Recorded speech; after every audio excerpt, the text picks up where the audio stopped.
Welcome to the Defense and Aerospace Report. I'm Vago Muradian. Every February, the Air Force Association holds its annual winter meeting in sunny Orlando, Florida. Joining us to discuss what's ahead for the conference is the former Vice Chief of Staff of the United States Air Force, retired General Larry Spencer, who since 2015 has been the president of the Air Force Association. Sir, I know how busy you are. Thanks very much for taking some time to talk to us. Well, thanks for having me. I appreciate it. The United States Air Force prides itself on being one of the most innovative organizations in the world. The topic this year as well is going to be, at the Air Warfare Symposium, is going to be innovation. That's been the topic of the last few meetings. What are some of the key messages we're going to be hearing down in Orlando? Yeah, great question. So the theme is Future Force Faster.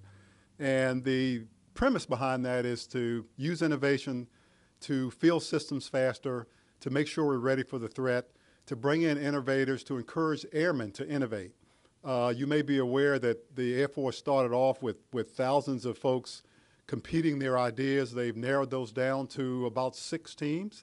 Those 6 teams will come forward and pitch their ideas. And if you were there last year, it was pretty interesting because the Secretary of the Air Force and the Chief of Staff of the Air Force actually gave money out on stage to folks who had great ideas. So it's this whole innovative theme. It's how the Air Force was birthed. The Air Force is about innovation. It's about making sure we take advantage of innovation. So we're really looking forward to it. It's going to be an exciting time. And what I really like, Vago, is the excitement that it brings to our young folks. As you know, the September conference in Orlando is huge. It's great. But the one in Orlando is a little bit different because you see so many enlisted airmen there, so many one-stripers, staff sergeants, tech sergeants there, bringing their ideas, interacting with senior leadership. And so I'm really looking forward to it. There'll be a lot of ABUs in the crowd this year, so we're really looking forward to it. You're absolutely right. The Air Warfare Symposium is much better attended by enlisted airmen as well as non-commissioned officers and junior officers, while the Aerospace and Cyber Conference in September is much heavier with general officers, colonel and lieutenant colonel grade officers.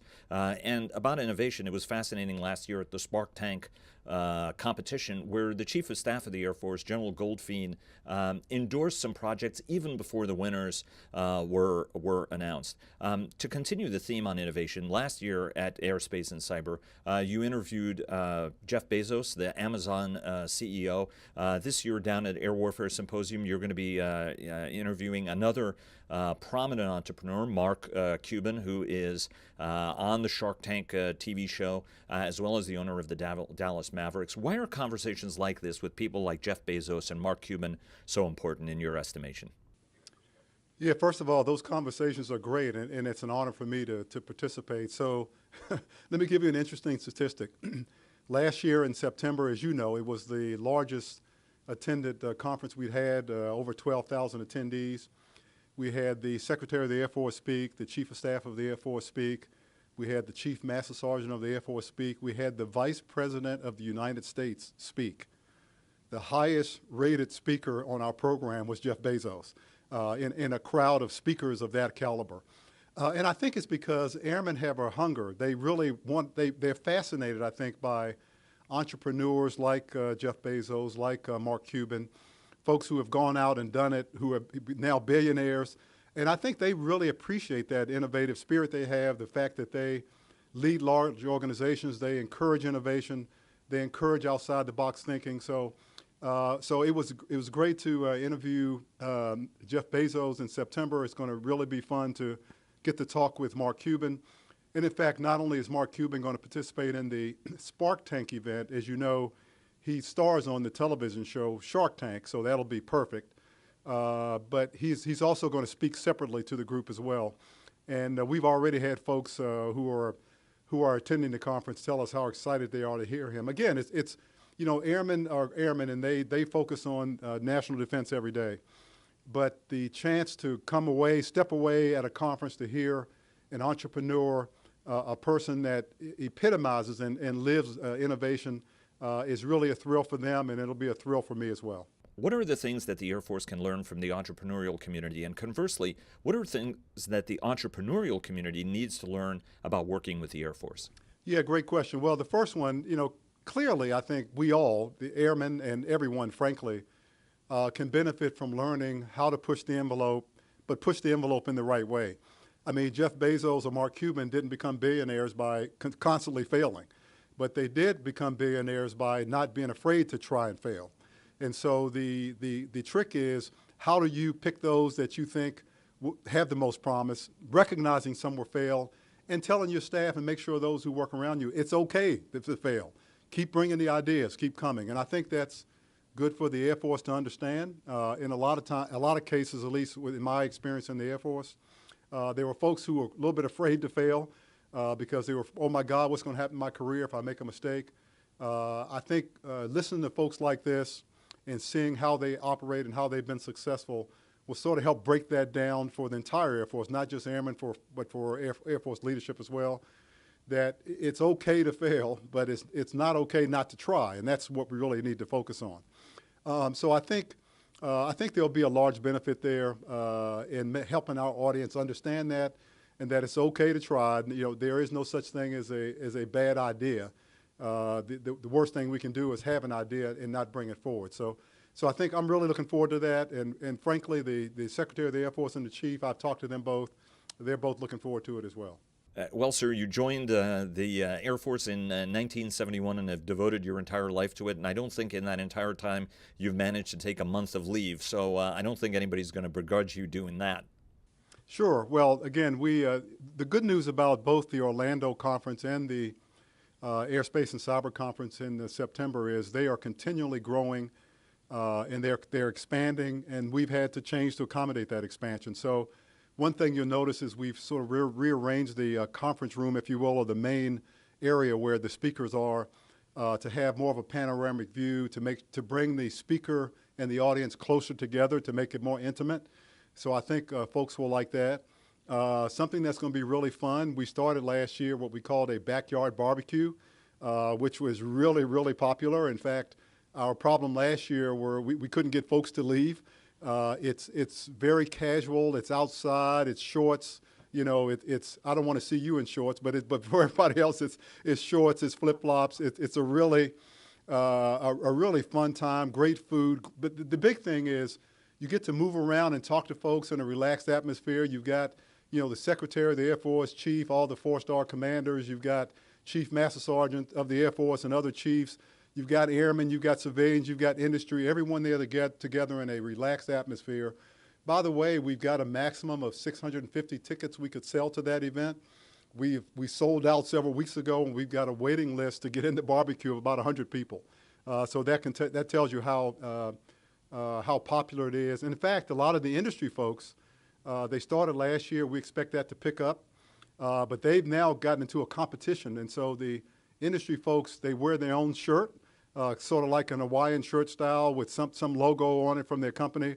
And so that they're sort of competing against each other, who can have the most interesting shirt. So it's a combination of innovation, really getting the juices going, professional development. For example, we've got the 20th Chief of Staff of the Air Force, General Mark Welsh, is going to come in and for Airmen and do a mentoring leadership session.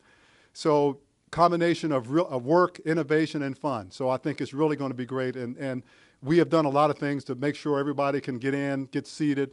We've sped up the registration, standing up new stations. So everybody should be able to come in, register very smoothly, and get started and have a great time. Sir, I have way too much respect for you and other attendees to subject them to the vision of me in shorts. But in all seriousness, this is the last major event that you're going to be presiding over as president of the Air Force Association. You're going to be succeeded by Lieutenant General Orville Wright, another noted airman who will build on what you've managed to accomplish so far. How does it feel to be presiding over the last major event? Last major AFA event under your leadership? Yeah, good question. I've got mixed feelings. I mean, I really enjoy AFA. I particularly enjoy the staff here at the headquarters. We've come a long way. As you know, Vago, when I arrived 3 years ago, AFA had some pretty tough financial challenges to overcome, as well as membership challenges. Thanks to the staff here and all the folks, the AFA leadership, the leaders in the field, industry, we've been able to turn around the financial position, as well as the membership is for the first time since last year, on its way up rather than on its way down. So I feel good about what's being accomplished, and all of us, when we come into a job, our goal is to turn the position over to the next person in better shape than it was when we arrived. I feel good about saying that I am doing that with Lieutenant General Wright, and I wish him well. I know he'll take AFA to the next level, which is what it's all about. Everyone comes in, you do the best you can, you accomplish what you can, and you hope the next person comes on and takes it even higher. So I've got mixed feelings. AFA is a great organization. I really enjoy the folks here. But I feel like I've accomplished what they hired me to accomplish, and family-wise and personally, I think it's just time to move forward. I think the question you must be getting tired of answering is what you're going to be doing next. I can't imagine that you're just going to become a professional, full-time Redskins fan. What does post-retirement, how are you going to be filling your time in post-retirement retirement? Good question. I'm on a couple of public boards, so we'll continue that. I'll be doing some consulting. Frankly, when I took this job, I retired from the Air Force on a Friday, and I started over here on a Monday, the following Monday. So my wife has threatened to take everything I've got in the bank if I don't take about a month off. So I've actually been offered a couple of jobs that I've forced myself to turn down. I want to spend some time with my family, a month or so, without the pressure of a job or having to make a decision, and just kind of sit back and relax and kind of say, okay, I've had a phase 1 in the Air Force. I've had a phase 2 with the Air Force Association. What's phase 3 going to be like? And I want to take some time with that. I don't want to rush that. So I will be busy. I won't be at home. I'll be working. But what I'll do for the sort of permanent replacement job, if you will, I want to give that some thought. I don't want to rush into it.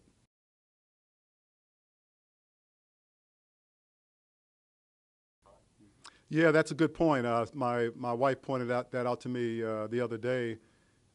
Since I was 18, I've been a part of the Air Force, and that's been my entire adult life. But the good news is I've got a great family. I've got great grandkids, and there's a lot of opportunity, as you know. So again, I've got a lot of gas left in the tank. So I'm not going to go home and just sort of retire. But I do want to take a little bit of time, sort of visit my family, sort of decompress a little bit, and sort of figure out what's next. And knowing what a big Redskins fan you are, how do you think they're going to be doing in the upcoming season? The Redskins are going to do great this year, which is what I say every year. But yeah, as you know, I'm a big Redskins fan. I've got hope. They've got a quarterback issue they need to work out. They've got a couple other needs they have to take care of. But I'm always optimistic, and I'm going to be optimistic again. The Redskins are going to do great. Any last bit of advice for General Wright before he takes over?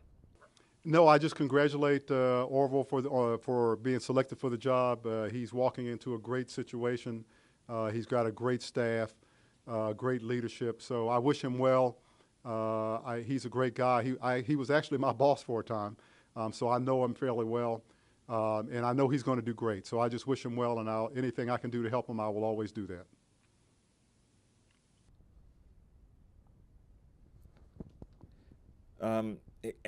As we've discussed, you've devoted your entire adult life to the United States Air Force from the age of 18 in 1971, first as a non-commissioned officer, but then reaching the highest ranks of the Air Force. You were one of the founders of the Airmen for Life program. Talk to us a little bit about the importance of the program, because if you look at it, if somebody's a Marine, they're a Marine for life, and you may meet somebody who spent 2 years in the Marine Corps, but you'll find out about it in the conversation, whereas airmen are very different. You may meet somebody who's had an entire career in the Air Force, a distinguished career, but you find out about that a little bit later. Talk to us about the Airmen for Life program, how it's doing and why it's so important. Yeah, that's an interesting point, and it is true. You're right. One of the things that inspired us to push the Airmen for Life theme was just as you said.